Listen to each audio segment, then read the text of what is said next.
통계청에서 발표한 자료를 보면 2016년 우리나라의 총 이혼 건수가 10만 7,300건입니다. 그 중에서 60세 이상, 20년 이상 결혼 생활 하신 부부들의 이혼 비중이 약 30%가 된다고 합니다. 전체의 약 32,600건 정도가 되는 것이죠. 그러니까 하루에 약 90쌍이 소위 말하는 황혼, 이혼을 하고 있다라고 하는 것이죠. 건 10년 가까운 세월이 흘렀으니까 지금 통계를 잡으면 더 많은 인원이 그렇게 황혼, 이혼을 하고 있다고 생각이 됩니다. 검은 머리 팥불이 되도록 행복하게 그렇게 잘 살자고 결혼했잖아요. 그런데 자식들 다 키워서 다 출가시키고 이제 두 부부가 오손도손 잘 살아야 될 그런 시기에 어째서 이런 안타까운 일들이 벌어지고 있는지 너무나 궁금해서 물어봤어요. 그랬더니 이렇게들 대답하더라고요. 지금까지 자식 때문에 참고 살았습니다.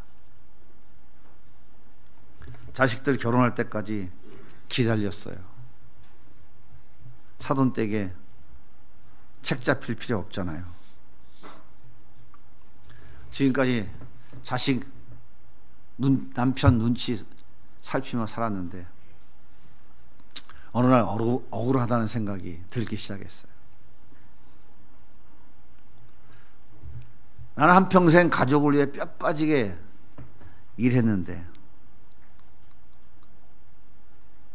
이제 때가 돼서 은퇴하고 보니까 내 인생이 이게 뭐지? 내가 돈 벌어다 주는 기계였나? 이런 생각이 들더군요. 이제는 나를 위해서 좀 살아봐야 되겠다.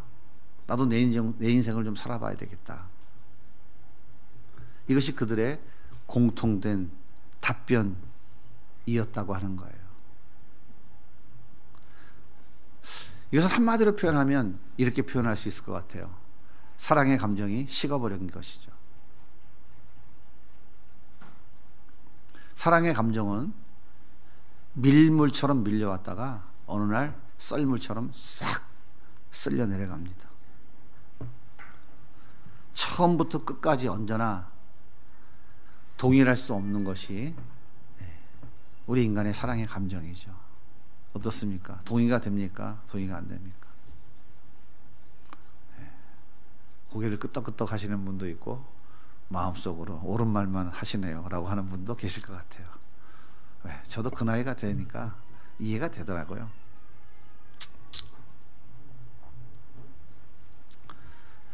여러분 한번 물어볼게요. 사랑의 시작은 감정일까요? 이성일까요? 어떻게 생각하세요?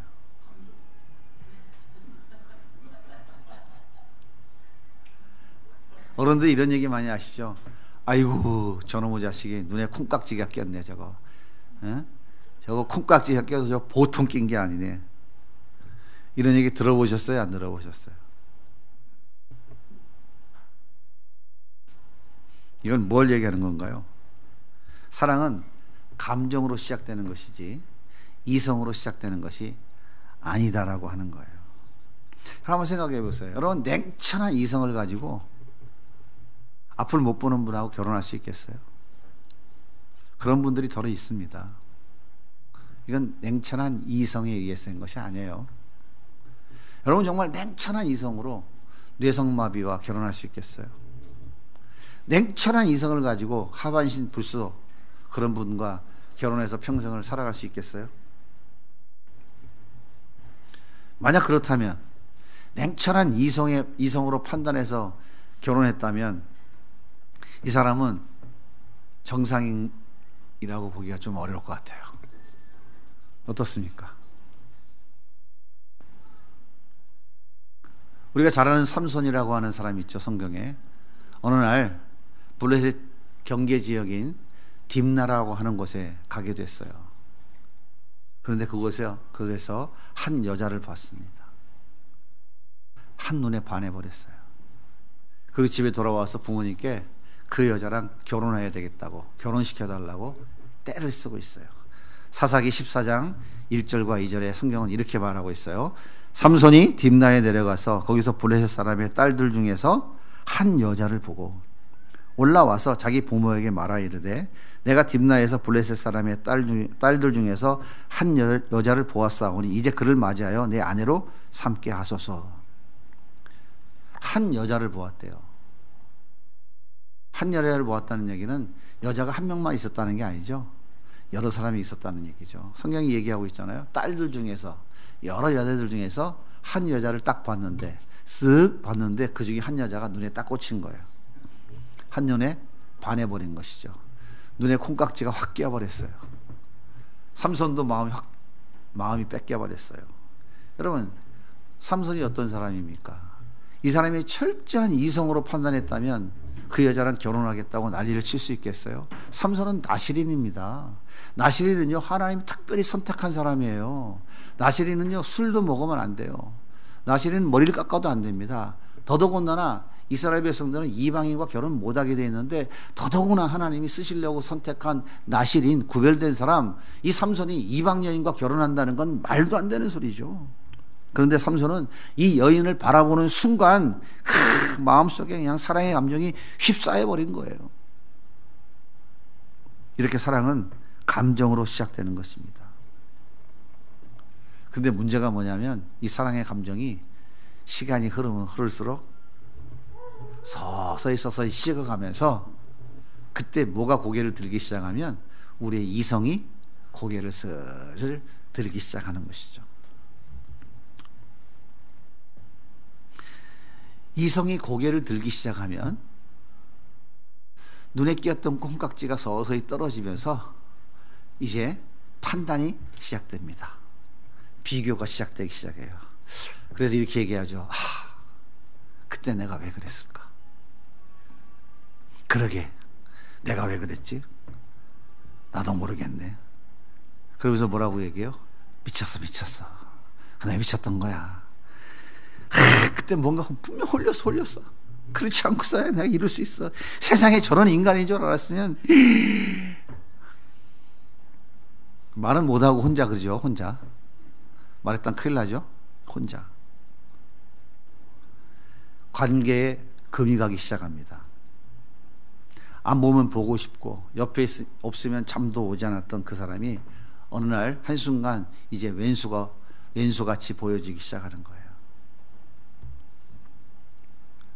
혹시 지금도 여러분 그런 갈등 속에 살아가고 계시는 분이 우리 성도님 중에 계신가요?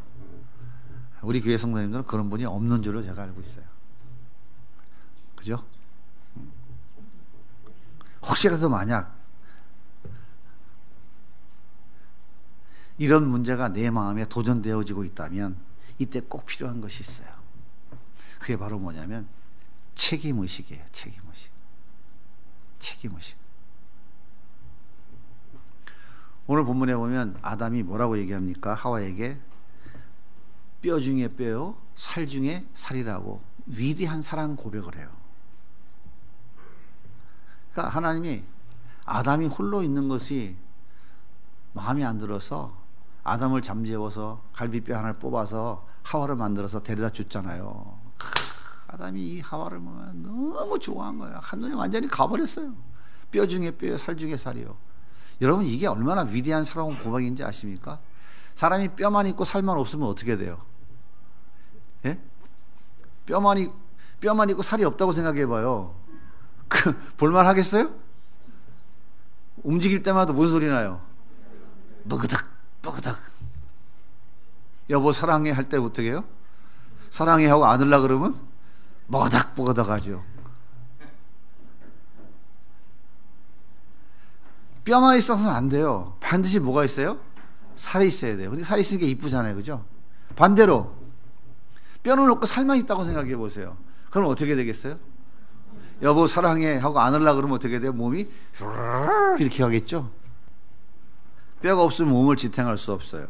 반대로 뼈는 있는데 살이 없으면 흉측해서 볼 수가 없습니다. 그래서 뼈와 살은 반드시 같이 있어야 돼요. 뼈와 살은 하나여야만 되는 거예요. 그런데 그 뼈 중에서 최고의 뼈, 살 중에서 최고의 살이라고 하는 이 아담의 사랑 고백은 당시에는 완전 대박이었어요. 정말 성경에서 이 사랑 고백은 이 아담의 고백보다 더 위대한 고백은 아직 없을 것 같아요. 저는 그렇게 생각해요. 그런데 이 두 사람 사이에 이 사랑의 관계가 왜 금이 갔어요? 왜 깨졌을까요? 그 이유가 뭐죠? 그 이유는 다른 게 아니에요. 책임을 전가하는 것에서부터 시작된 거예요. 하나님께서 하와에게 묻습니다. 하와야, 너 왜 선악과 따먹었냐? 너 그거 따먹으면 안 된다고 했지. 왜 따먹었어? 하고 물으니까 하와가 뭐라고 얘기하는지 보세요. 창세기 3장 13절. 오늘 우리가 읽은 말씀이죠. 시작. 여호와 하나님이 여자에게 이르시되 내가 어찌하여 이렇게 하였느냐? 여자가 그러되 뱀이 나를 깨므로 내가 먹었나이다. 뱀이 깨어서 미혹해서 먹었대요. 먹은 건 누가 먹었어요? 내가 먹었잖아요. 누구 때문에 먹었다는 거예요? 뱀 때문에. 책임을 누구한테 전가하는 거예요? 뱀에게 전가하는 거예요. 그래서 하나님 이번에는 아담에게 물었어요. 아담아, 너는 왜 내가 따먹지 말라고 하는 동산 중앙의 선악을 알게 하는 나무 실과를 왜 따먹었느냐? 라고 물었어요. 그랬더니 창세기 3장 12절에 아담이 이렇게 대답합니다. 우리 한번 읽어볼까요? 아담이 이르되 하나님이 주셔서 나와 함께 있게 하신 여자 그가 그 나무 실과를 내게 주므로 내가 먹었나이다. 하와가 갖다 줘서 먹었다잖아요. 근데 그냥 하와라고 하지 않죠. 하나님이 주셔서 나와 함께 있게 하신 여자. 이 여자는 나와 함께 누가 있게 했다는 거예요? 하나님이 했다는 거예요. 그러니까 이 얘기는 곧 무슨 얘기입니까? 말을 뒤집으면 당신이 이 여자를 만들어서 나에게 함께 있으라고 주지 않았다면 나는 선악과 안 따먹었을 거 아닙니까? 1차적으로는 하와가 주어서 먹었다 그러고 2차적으로 궁극적으로는 누구에게 책임을 전가하는 거예요? 하나님께 책임을 전가하는 것이죠. 아담과 하와는 분명 선악과 따먹었잖아요. 그런데 자신의 잘못을 인정하지 않았어요. 하와가 하나님 제가 잘못했습니다. 제가 따먹었습니다. 하나님 용서해 주세요. 하나님 내가 잘못했습니다. 라고 해야 되는데 그 책임을 뱀에게 전가시켜버리고 아담은 그 책임을 하와에게 전가시켜버리고 최종적으로 하나님이 안 만들어줬으면 이 선악과 안 따먹었을 텐데 하나님 이 여자를 왜 만들어줘 갖고 날 선악과 따먹게 만들어요 하고 하나님께 그 책임을 전가해버린 거예요.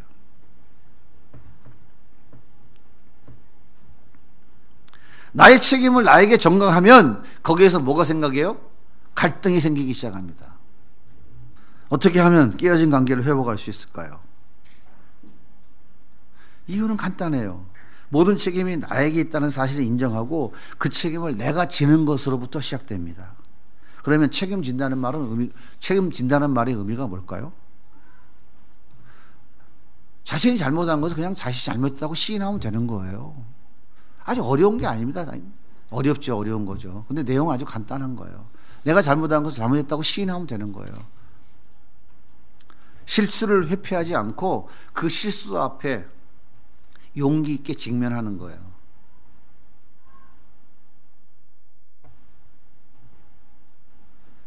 실수를 인정하면 그 뒤에 따라오는 여러 가지 고통과 아픔이 있어요. 그것을 감수하는 거예요. 그리고 그 아픈 상처가 치유되는 과정을 받아들이고 다시 출발하는 것입니다. 여러분 사랑이 뭡니까? 사랑한다는 것은 뭘 얘기하는 거예요? 책임지는 겁니다. 책임지는 거. 사랑하면 사랑할수록 책임을 감당해 보려고 더욱 애쓰고 몸부림치는 거예요. 아빠가 나가서 왜 그렇게 힘들고 어렵게 직장 가서 참 상사들 눈치 보고 막 밑에서 치받쳐 올라오는데 그 견뎌가면서 돈 벌으려고 직장 생활하면서 왜 그럴까요? 가족들을 사랑하기 때문에 하는 거예요. 가족들을 사랑하기 때문에. 그래서 책임을 지려고 몸부림치는 거예요. 그 사랑의 극치가 뭘까요? 그 사랑의 극치, 그것이 바로 자기 희생이에요. 자기 희생입니다. 사랑하는 사람을 위해 희생을 감수하는 거예요. 사랑한다는 것은 그래서 책임을 대신 지는 거예요. 벌어진 일에 대해서 모든 책임이 다 나에게 있다고. 그 책임이 내가 져야 될 책임이 아니라 할지라도 내가 사랑하기 때문에 그것은 나 때문에 그렇게 된 거라고 그 책임을 내가 끌어안는 거예요. 감수하는 것입니다. 이게 사랑하는 거예요. 이것이 바로 성숙한 그리스도인의 모습인 겁니다. 그런데 여전히 미숙한 사람은 내가 잘못한 게 뭐가 있어? 다 당신이 잘못한 거지. 네가 잘못한 거지. 원망, 불평, 비난합니다. 왜 그럴까요? 자신의 실수를 인정하면 자기가 당해야 될 고통이 두렵기 때문에 그런 거예요. 그래서 인정 못하는 거예요. 모든 것이 다 망가진다고 생각하는 거예요. 더 큰 문제가 생기고 더 큰 위기를 내가 자초하게 되는 것이라고 생각하기 때문에 무조건 인정 안 하려고 그러는 거예요. 자기가 잘못했으면서 무조건 버티는 거예요.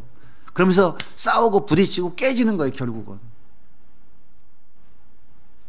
이것이 우리 인간 최초의 범죄의 모습이 이거였다고요. 하나님 만들어 주신 가정이 깨어진 가장 첫 번째 근본적인 아담과 하와의 가정이 깨어진 이유가 바로 이거였다고요. 하나님, 제가 잘못했습니다. 제가 선악 따먹고 내가 내 남편 갖다 줬습니다. 내가 죽일 놈입니다. 나를 용서해 주세요. 책임은 다 저에게 있습니다. 라고 무릎을 꿇는 것이 바른 자세인데 뱀한테 책임 전가하고 하와한테 책임 전가하고 하나님께 책임 전가하는 이게 인간의 죄성이고 본성이에요. 그래서 우리 가정들이 다 힘들고 어려운 거라고요. 하나님께서 사울왕에게 이렇게 말씀하시죠. 아말렉 족속을 진멸하라고. 사울이 21만 명의 군사를 일으켜서 싹 다 아말렉 족속을 진멸했어요. 하나님께서 남녀노소 아무도 살려놓지 말고 거기 숨쉬는 짐승까지 다 죽여버리라고 그랬거든요. 근데 사울이 아각 왕을 살려서 끌고 왔어요. 그리고 좋은 짐승들 살려서 끌고 왔어요. 어느 날 사무엘 선지자가 왕궁 뒷뜰에서 짐승 우는 소리가 들리니까 이게 뭔 소리요? 했더니 사울 왕이 이렇게 말합니다. 내가 하나님께 제사 지내려고 좋은 것들을 살려가지고 왔습니다. 그래서 잘 보내고 있어요. 사무엘 선지자가 다 죽이라고 했는데 왜 끌고 왔어? 라고 사무엘 선지자가 물을 때 아이고 제가 잘못했습니다 라고 인정하지 않았어요. 그러면서 뭐라 그래요? 하나님께 제사를 좋은 것으로 제사 드리기 위해서 끌고 왔다라고 책임을 회피시켜버리는 거예요. 누구한테 책임을 전가하는 거예요? 하나님께 책임을 전가해버리는 거예요. 이때 하나님께서 뭐라 그래요? 내가 너를 이스라엘의 왕 세운 것을 후회하노라. 하나님 사울 왕을 버렸습니다. 다윗은 자기의 충성스러운 부하 우리아의 아내 밧세바를 범했어요. 이 사건을 은폐하기 위해서 그 충성스러운 30인 용사 중에 하나인 우리아를 전쟁터 일선에 내보내서 죽여버렸어요. 사건을 은폐하기 위해서. 다윗은 간음죄, 살인 교사죄, 가정 파괴죄까지 참으로 용서받지 못할 무서운 죄를 짓고 말았어요. 그러나 다윗은 완전 범죄했다고 잃어버리고 살고 있었어. 어느 날 하나님께서 나단 선지자를 보내서 그게 너야! 라고 지적했어요. 그게 너야. 다윗은 그 자리에서 무릎 꿇었습니다. 그 자리에서 나단 선지자 앞에서 무릎 꿇었어요. 하나님, 제가 잘못했습니다. 자신의 책임을 인정하고 철저히 회개했어요. 시편에 보면 베개가 눈물에 젖을 정도로 눈물 흘리며 하나님 앞에 회개했다고 성경은 기록하고 있어요. 책임 전가는 반드시 또 다른 책임 전가로 이어져요. 창세기 4장에 보면 아담과 하와가 가인과 아벨 두 아들을 낳았어요. 하나님이 아벨의 제사는 받았는데 가인의 제사는 받지 않으셨어요. 가인이 열받았어요. 자기 동생 아벨을 돌로 쳐 죽여버렸어요. 하나님께서 가인의 제사를 받지 않으신 책임이 누구에게 있습니까? 가인 자기에게 있어요. 그런데 가인은 자신의 책임을 인정하지 않고 제사를 받아준 동생 아벨을 시기하고 질투해서 승질난다고 너 때문에 그런 거야 하고 쳐 죽여버린 거예요. 가인이 한 짓이 누구랑 한 짓과 똑같습니까? 아담이 한 짓과 똑같은 거예요. 하나님께서 자기 택한 백성들을 구원하시기 위해서 예수님 이 땅에 보내셨어요. 예수님께서 우리가 전가한 그 모든 책임을 다 뒤집어 쓰시고 십자가에 죽으셨습니다.